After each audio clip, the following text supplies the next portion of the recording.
सट गे खोले दे छोरी कोनी ढोरी के नट गे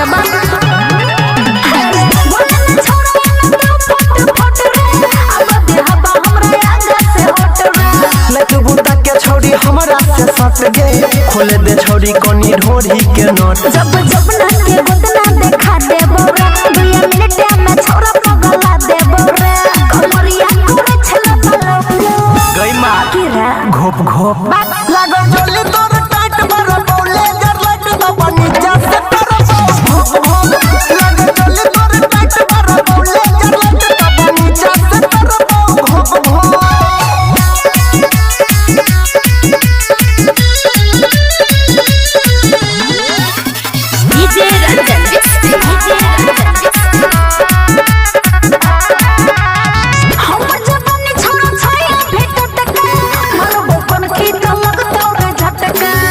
छौरी झटक के हेतो कि तोरा जे लेबो पटक के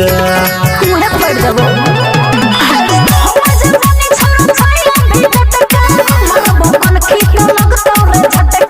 छुला पर भागै छ छौरी झटक के हेतो कि तोरा जब लेबो पटक के पेटे में खट्टा लगवा देबो